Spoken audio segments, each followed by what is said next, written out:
তো বন্ধুরা, আমি অনেক দিন পরে আজকে ভিডিও দেব। আর অনেক দিন থেকে ভিডিও দিতে পারিনি, কেননা আমাদের জীবনে একটা দুর্ঘটনা ঘটে গেছে। তো কি হয়েছে সবটাই তোমাদেরকে বলবো। আর আমাকে দেখেই বুঝতে পারছো আমি বাড়িতে নেই, অন্য জায়গায় আছি। অন্য জায়গায় বলতে আমার দিদির বাড়িতে। আর জানো, হঠাৎ করে আমার মা এই পৃথিবী ছেড়ে চলে গেছে, না ফেরার দেশে। তাই আমি দিদির বাড়িতে এসেছি, আর আমার মা দিদির বাড়িতেই ছিল। তো হঠাৎ করে মা অসুস্থ হয়ে মারা গেছে। আমরা কেউ জানতেও পারলাম না কিভাবে কি দুর্ঘটনাটা কিভাবে ঘটলো। তো খবর পাওয়া মাত্রই হন্ততন্ত হয়ে চলে এসেছিলাম রাত্রে। রাত লেগে গেছিলো এখানে আসতে 11টার মতো। তো কদিন আমি ভিডিও করতেই পারিনি, মনটা ভালো ছিল না ঠিকঠাক। তাই এই দেখো, এটা আমি 4 দিনের ভিডিও। তো বোনেরা এখন চলে যাচ্ছে, আর ওরাও তাড়াহুড়া করে এসেছিল মোটর সাইকেলে করে। আর যাওয়ার সময় একটু টেনশন করছিল, ওর মেয়েকে হাওয়া লেগে যাবে, ঠান্ডা লেগে যাবে, কিন্তু কিছু করার নেই। আসার সময় যেইভাবে এসেছে সেইভাবেই যেতে হবে। তো ওরা চলে গেল, বাড়িটা অনেকটা ফাঁকা হয়ে গেল। আর কি বলো তো বন্ধুরা, আমাদের দাদা ভাই কেউ নেই, আমরা 3 বোন। তাই আমার বড় দিদিকেই আমার মায়ের কাজটা করতে হয়েছে।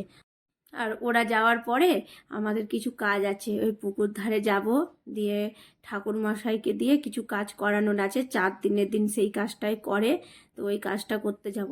তো ওরা চলে গেল, তারপরে আমরা চলে গেছিলাম। তো ওটা মোবাইলে ক্যাপচার করা হয়নি, তাই তোমাদের সঙ্গে দেখানোও হয়নি।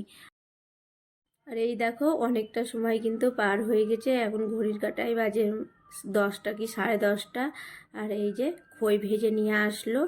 আর এটা যেহেতু গ্রামের বাড়ি, তাই জন্য সব ম্যানেজ হয়ে যায় সব কিছুই। আর আমাদের ওখানে হলে খই কিনে নিয়ে আসতে হতো। আর এখানে তা না, ভেজে নিয়ে চলে আসলো, এখন বাছাবাছি চলছে। মাইমা গিয়েছিলো ভাজতে খইটা, কার বাড়ি থেকে ভেজে নিয়ে আসলো। আর এই দেখো, এখন আমরা ধানটাকে ভালো করে বেছে নিচ্ছি, না তো না বেছে রাখলে খাওয়াটা মুশকিল হবে।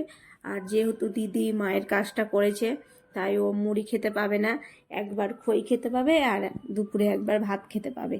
তাই জন্য খইয়ের ব্যবস্থাটা হচ্ছে, দুধ দিয়ে খই খাবে, তাই জন্য। তো খইটা এখন ভালো করে বেছে রেখে দেব ধানগুলো, তারপরে যাব আমি স্নানে। আর স্নান করে নিব। আর স্নান করে ছাদে চলে আসলাম, যেহেতু এখন আমাদের অসুখ চলছে, তাই আমরা চুল টুল আঁচড়াতেও পাবো না ঠিকঠাক। মানে আমাদের এটা নিয়ম করে থাকি, জানি না কার কেমন করে, কিন্তু আমাদের এই নিয়মটা করে থাকে। আর এই দেখো, ছাদে জামা কাপড়গুলো সব মেলে দিলাম, আর দিদির শাড়িটাও মেলে দিলাম, কেননা ওকে কোনো কিছু চিপতে হয় না, শাড়ি বলো তারপরে জামা কাপড়। তাই আমি চিপে চিপে সব ছাদের উপরে মেলে দিলাম, কিছুক্ষণের মধ্যেই শুকিয়ে যাবে। আর ওই সাইডে তো দারুণ রোদ, একবারে খা খা করছে, দিনটা মনে হচ্ছে। আর চারিদিকটা দেখো এই রকম সবুজ আর সবুজ। আর সজনের ফুলগুলো দেখছো কতগুলো, আমাদের ওখানে দেখতেই পাওয়া যায় না। তাই তোমাদেরকেও এক ঝলক দেখে নিলাম, গ্রামের প্রকৃতিটা, দৃশ্যটা খুব সুন্দর লাগছে। আর এই দেখো, এখন আমি ছাদ থেকে চলে যাব নিচে, কেননা বেশিক্ষণ ছাদে থাকা যাচ্ছে না, এত রোদ, মনে হচ্ছে খুব গরম লাগছে জানো। আর ওখানে কি বলো তো, দুপুরে গরম আর রাত্রে ঠান্ডা লাগছে, দিয়ে গায়ে দিয়ে ঘুমাতে হচ্ছে। আর এই দেখো, আমাদের ভাত বের করে নিল। ভাত আছে, ঘি, ডাল সেদ্ধ, আর তেল, লবণ, হলুদ ছাড়া সেদ্ধ তরকারি। তো এই হচ্ছে আজকে দুপুরের খাবার। খাওয়া দাওয়া করে রাস্তার ধারে একটু বসলাম, ভালো লাগছে না, সময়ই যেন কাটছে না, কেমন যেন একটা লাগছে। তাই এই দেখো, পুচকিকে নিয়ে ওর বাবা ছাগলের ওপর চাপাচ্ছে, আর পুচকির তো সেই হাসি একবারে। আর ছাগলটা যেন এই দেখো দৌড়াচ্ছে কেমন। আর পুচকিকে নিয়ে আমরা ভয় পেয়ে গেছিলাম যে এই যা ড্রেনের ভিতর পড়লো।